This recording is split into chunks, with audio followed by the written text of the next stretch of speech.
우리가 누구에게 호감을 느낄 때 이 잘생긴 외모나 경제력 같은 이런 좀 외적인 요소, 의식적인 요소들도 분명히 작용을 하지만 사실 굉장히 더 크게 영향을 미치는 건 부분이거든요. 그래서 이 왠지 모르게 끌린다, 이유 없이 좋다 이런 말을 하게 되는 거죠. 이 사람이 좋은 사람인가를 판단하기 전에 내 뇌가 반응하는 거예요. 안녕하세요. 마음을 밝히는 언니 정신과 의사 유혜진입니다. 혹시 나쁜 남자한테만 자꾸 끌리시나요? 이 나쁜 연애만 반복하고 힘든 관계를 자꾸 지속을 하다 보면 나는 왜 이럴까? 난 왜 이런 사람만 만나? 이런 자괴감이 들고 고민이 많아지실 텐데요. 오늘은 도대체 우리가 왜 나쁜 연애를 반복하고 있을까? 여기에 대해서 정신과적인 관점에서 얘기 나눠보려고 합니다. 사실 우리가 누구에게 호감을 느낄 때 이 잘생긴 외모나 경제력 같은 이런 좀 외적인 요소, 의식적인 요소들도 분명히 작용을 하지만 사실 굉장히 더 크게 영향을 미치는 건 무의식적인 부분이거든요. 그래서 이 왠지 모르게 끌린다, 이유 없이 좋다 이런 말을 하게 되는 거죠. 이 사람이 좋은 사람인가를 판단하기 전에 내 뇌가 무의식적으로 반응하는 거예요. 사실 우리의 뇌는요, 무의식적으로 익숙한 것에 반응하거든요. 나에게 이롭고 긍정적인 것보다는 익숙한 걸 선택하는 성향이 있죠. 예를 들어서 우리가 비만과 과체중이 건강에 좋지 않다는 걸 알지만 우리 뇌는 오랫동안 유지해온 체중을 고수하려고 해요. 그래서 다이어트를 할 때도 원래대로 돌아가려는 힘이 강해지기 때문에 오히려 식욕을 끌어올리고 포만감을 덜 느끼게 만들어요. 이게 바로 요요 현상이 일어난 이유거든요. 감정도 마찬가지입니다. 우리의 감정 역시 익숙한 상태를 선호하려고 그래요.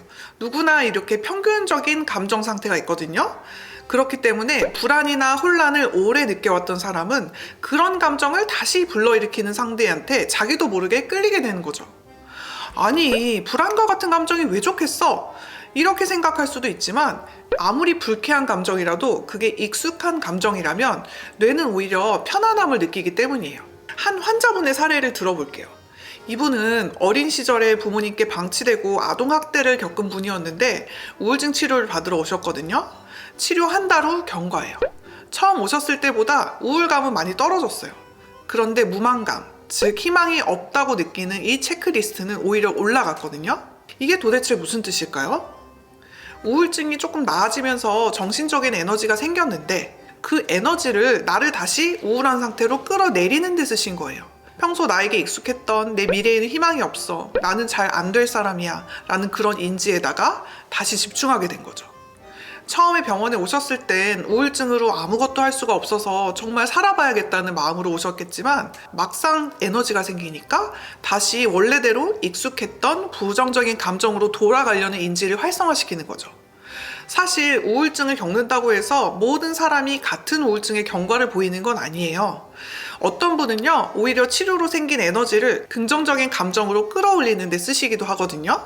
그분은 평소 긍정적인 감정에 익숙한 분인 거죠. 이게 바로 감정 습관의 무서운 점입니다. 우리 관계도 사실 습관이거든요. 우리는 무의식적으로 우리가 맺어왔던 대로 익숙한 관계를 반복해요. 모든 관계에는 크고 작은 감정의 요소들이 들어있잖아요. 그래서 우리의 관계는 사실 우리 감정의 습관과 아주 밀접하게 관련돼 있습니다. 우리가 처음 맺는 관계의 원형은 도대체 누구와의 관계일까요? 바로 가족이죠. 어렸을 때 가정 내에서 경험했던 감정의 톤이나 우리 가정에서 느꼈던 불안함, 우울함과 같은 감정은 평생에 걸쳐서 그 사람의 인지와 감정의 기본 틀이 됩니다. 그러니까 세상을 바라보는 감정, 세상을 바라보는 관점이 어렸을 때 그 사람이 경험했던 가정이 그 틀을 만들어주는 거예요. 이때 형성된 감정 습관은 학교나 사회에서도 비슷하게 반복이 되면서 점점 더 강화가 되죠. 특히 내밀하고 가까운 이 연인 관계에서는 이 감정의 습관이 훨씬 깊숙하게 작용해요. 만약 성장 환경에서 부모님에 대한 신뢰가 잘 형성되지 않았다면 실제 그분이 다른 사람이 볼 때는 정말 멋지고 괜찮은 사람인데 사실 그분 스스로가 느끼는 자신은 자기에 대한 믿음도 약하고 늘 자신을 사랑받을 가치가 없는 무가치한 존재로 느끼게 되죠. 그리고 우리가 봤던 부모님의 모습이 늘 불행해 보였다면 성인이 된 이후에도 자신의 미래에 대한 긍정적인 기대를 갖기가 어려워요. 이렇게 자신을 비하하거나 하찮게 여기는 감정에 오랫동안 익숙해진 분은 자신을 함부로 대하는 나쁜 사람에게 끌리기가 쉽거든요.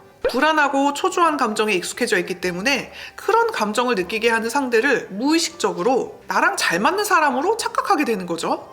한마디로 말해서 나쁜 남자만 꼬이는 이유는 내가 바로 상처받는 그 감정에 익숙해져 있기 때문이에요.